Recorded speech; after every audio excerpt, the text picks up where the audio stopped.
안녕하세요. 연금 이야기입니다. 새 정부에서 기초연금을 월 40만 원으로 인상한다니까 수급 조건이 됐는지가 점점 중요해졌습니다. 만 65세 이상 800만 명의 노인 인구 중에 약 560여만 명이 기초연금을 받고 있습니다. 미리 대비하면 받을 수 있습니다. 기초연금 수급 대상자를 선정할 때 소득과 재산을 가지고 따지는데 아래 문제 중에 맞는 게 몇 개인가요? 집을 증여하면 내 재산으로 잡히지 않는다. 국민연금을 당겨서 받으면 연금이 줄어들어서 소득으로 잡히는 게 줄어든다. 딸 집에서 살면 소득으로 잡히지 않는다. 아들을 수익자로 해서 내가 보험을 들어놓는 건 수익자가 아들이기 때문에 내 재산으로 잡히지 않는다. 어떤 게 맞고 어떤 게 틀리나요? 기초연금의 이슈는 소득도 변변치 않은데 집 때문에 내가 하위 70%에 못 드는 건 아닌지, 즉 기초연금 수급 대상자가 되는지가 가장 중요합니다. 조금만 신경 쓰면 수급 대상자가 될 수 있는 사람이 있는 반면 아예 구조적으로 수급자가 안 되는 사람도 있습니다. 수급자라면 얼마나 받을 수 있을지, 국민연금 때문에 깎인다는데 얼마나 깎이는지, 국민연금 연계 감액 제도에 대해서 불만이 매우 많습니다. 새 정부에서 이걸 폐지할 건지, 공무원연금 수급자는 연금 액수와 관계없이 무조건 대상에서 탈락하는데 이것도 제도 개선을 해줄 것인지, 이런 것들이 기초연금의 이슈입니다.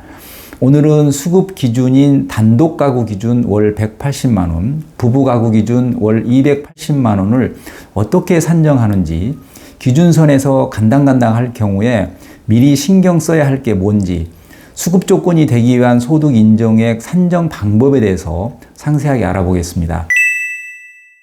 기초연금은 만 65세 이상 소득 하위 70% 가구에 지급합니다. 소득 인정액이 단독 가구 기준 180만 원, 부부 가구 기준 월 288만 원이 넘지 않으면 일단 기초연금 수급 대상자가 됩니다. 소득 인정액은 매년 변하기 때문에 기초연금을 받지 못하다가 받을 수도 있고 받다가 탈락할 수도 있습니다. 어떤 소득을 어떤 기준으로 합산하는지, 재산은 어떻게 소득으로 환산하는지 아리송한 것들이 많습니다. 연금 이야기가 자세히 살펴보겠습니다. 소득 인정액으로 잡히는 소득은 근로, 임대, 기타 사업, 이자, 연금, 공적 이전 소득, 무료 임차 소득입니다. 근로소득은 세전 금액을 기준으로 103만 원을 공제한 다음에 70%만 소득으로 잡습니다.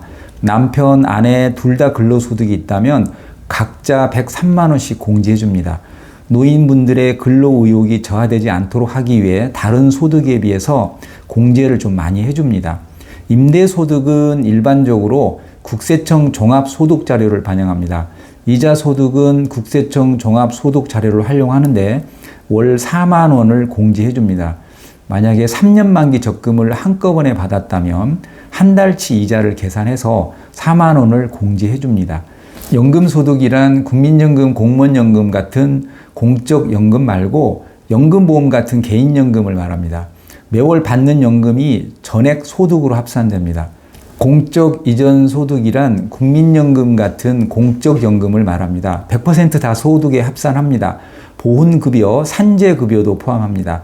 무료 임차 소득은 시가표준액 6억 이상 되는 자녀 집에서 거주하면 소득으로 인정합니다. 예를 들어서 시가표준 6억짜리 소유 딸 집에서 살면 월 39만 원이 소득으로 잡히고, 시가표준이 10억짜리라면 매월 65만 원씩 소득이 있는 것으로 계산합니다. 65세 미만인 아내만 딸 집에서 살아도 시가표준액 6억 넘는 집이라면 남편 기초연금 수급 대상자 되는지 따질 때 부부 가구 소득으로 잡힙니다. 내가 기준이 아니고 부부 중 한 사람이라도 자식 집에서 살게 되면 소득으로 잡힌다는 거 꼭 명심하십시오. 무료 임차 소득 때문에 탈락하시는 분들이 많습니다. 기초연금 수급 대상자가 되기 위해 딸에게 아파트를 증여해도 일정 기간 동안 그 집 가격의 일부를 내 증여 재산으로 잡습니다. 그 일정 기간은 개인마다 조금 다르지만 부부 가구 기준으로 3억짜리 집을 증여했다면 대략 10년 정도 지나야 완전히 내 재산에서 떨어집니다. 어차피 내 집을 자식에게 증여할 거라면 65세 되기 전에 일찍 증여하는 게 기초연금 수급자가 되는 데는 유리합니다. 기초생활보장급여, 장애수당, 장애인연금, 양육보조금, 아동양육비, 실업급여, 근로장려금, 아동수당 등은 소득에 산정되지 않습니다. 부부 가구 실제 사례를 들어 알아보겠습니다. 근로소득 200만 원, 연간 은행 이자 소득이 120만 원, 국민연금 월 50만 원을 받고 있다고 가정하면 근로소득은 103만 원을 공제한 후에 70% 적용하고 이자 소득은 12개월로 나누면 월 10만 원이 되는데 이 중에서 4만 원을 공제해 줍니다. 국민연금은 50만 원 모두 합산합니다. 이렇게 합산하면 총 123만 9천 원이 되죠. 기초연금 수급 조건이 부부 가구 기준 월 288만 원 이하이니까 소득 하나만 놓고 보면 수급 대상자가 되겠습니다. 두 번째 사례입니다. 근로소득으로 남편이 170, 아내가 150, 국세청에 잡히는 임대소득이 연 600만 원, 개인연금으로 월 30만 원, 국민연금이 남편 100, 아내가 20만 원, 근로소득은 각각 103만 원씩 공제 후에 70%를 적용해서 더해줍니다. 임대소득은 연 600만 원이니까 월 50만 원이죠. 여기에 개인연금과 국민연금을 모두 더하면 월 249만 8천 원입니다. 이분들도 기초연금 수급 대상자에 들어가겠네요. 재산을 소득으로 환산하는 공식입니다. 일반 재산에서 1억 3,500만 원을 공제해 줍니다. 금융재산은 2천만 원을 공제하고 부채가 있다면 부채도 공제해 줍니다. 이렇게 합산한 토탈 금액의 4%를 소득으로 잡습니다. 이 값을 12개월로 나누면 월 소득이 되겠죠. 일반 재산에 들어가는 건 토지, 건축물, 아파트, 임차보증금, 조합원, 입주권, 자동차 등입니다. 토지, 건축물, 주택은 시가 표준액을 적용하고 임차보증금은 주거 목적인 경우는 95%, 주거 목적이 아니면 100% 일반 재산으로 잡힙니다. 예를 들어 상가를 1억 보증금에 월세 50만 원을 받는다면 1억은 일반 재산에 잡히고 월세는 임대소득에 잡힙니다. 금융재산에 포함되는 것은 현금, 주식, 예금, 적금, 보험, 펀드 등입니다. 생명보험, 연금보험, 화재보험, 질병보험 등 이런 각종 보험 상품들도 금융재산으로 잡힙니다. 이런 보험 상품은 해지 환급금을 재산으로 잡습니다. 지금 해약하면 받을 수 있는 예상 금액을 그대로 금융재산으로 잡고 만약에 최근 1년 이내에 받은 보험금이 있다면 이것도 금융재산으로 잡힙니다. 예를 들어서 최근 1년 이내에 상해 보험금 2천만 원을 받았다면 2천만 원도 그대로 금융재산으로 잡힐 수 있으니까 이런 것도 알고 계시면 좋을 것 같습니다. 그리고 수익자가 아들인 보험도 계약자가 본인이라면 본인 재산으로 잡힙니다. 내가 죽었을 때 아들이 1억을 받는 보험이라면 해지하지 않아도 그 보험의 해지 환급금만큼 내 재산으로 잡힌다는 것입니다. 수익자가 아들이니까 내 재산으로 안 잡히겠지 이렇게 생각하고 있다가 낭패 볼 수도 있습니다. 이런 걸 알고 미리 준비하면 도움이 되겠죠. 기초연금을 받기 위해 2011년 7월 이후 재산을 증여하거나 자선 목적으로 종교단체에 재산을 기부를 해도 기타 증여재산으로 처리해서 내 재산으로 잡힙니다. 기초연금을 타기 위한 편법을 막으려는 조치인데요. 이렇게 증여로 처리하면 부부 가구 기준 월 250만 원 정도는 증여재산에서 공제를 해주고 그 외 의료비나 혼례비, 장례비가 들어갔다면 그런 비용도 공제해줍니다. 예를 들어서 3억짜리 재산을 증여했다면 매월 약 250만 원 정도씩 연간 3천만 원 정도는 자연적 소비 금액으로 쳐서 공제를 해주고 남은 금액이 내 증여재산으로 잡히는 것입니다. 최소 연 3천만 원 정도는 공제해주기 때문에 증여 후 오랜 기간이 지나면 다 공제되겠지만 65세 임박해서 기초연금을 받기 위해서 자식에게 급하게 아파트를 증여하면 당장 몇 년은 소용이 없습니다. 이왕 증여할 계획이었고 기초연금 수급자가 되는데 결정적인 도움이 된다면 빨리 증여해 버리는 방법도 있다. 이 정도로 이해해 주시면 되겠습니다. 이런 측면에서 보험도 자신이 계약자이고 자식이 수익자인 보험금이 꽤 크다면 계약자 명의 변경을 대수면대로 빨리 하시면 도움이 되겠죠. 이 경우도 증여재산으로 내 재산에 반영되기 때문에 빨리 명의 변경을 해야 65세에 내 재산에서 제외되기 때문입니다. 문중재산이나 친목회 회비 같은 건 증빙만 하면 제외해 줍니다. 공제해주는 부채는 은행 대출은 물론이고 각종 공제해 대출도 포함합니다. 대출 용도는 따지지 않습니다. 주택연금도 대출 상품이기 때문에 부채로 공제해 줍니다. 예를 들어서 월 100만 원씩 주택연금을 받고 있다면 연 1,200만 원은 부채로 보고 공제해 줍니다. 그러나 개인 간 부채나 가족 간 부채는 인정하지 않습니다. 다만 법원 판결문으로 확인된 사채는 인정합니다. 그리고 마이너스 대출이나 카드론도 부채로 인정하지 않습니다. 내가 받은 전세 보증금도 시가 표준액의 50% 범위에서 부채로 인정해 줍니다. 시가 표준액 2억짜리 아파트를 1억 5천에 전세로 줬다면 시가 표준액의 50%인 1억은 부채로 인정을 해줍니다.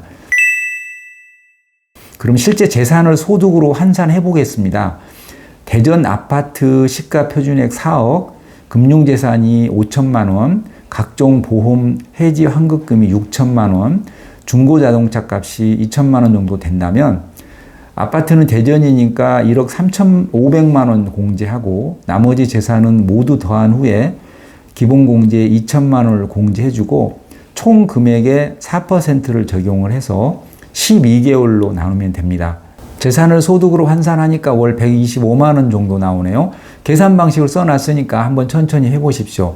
여기서 대도시와 세종시는 1억 3,500만 원을 공제하지만 중소도시는 8,500만 원, 군 단위 이하 농촌은 7,250만 원만 공제합니다.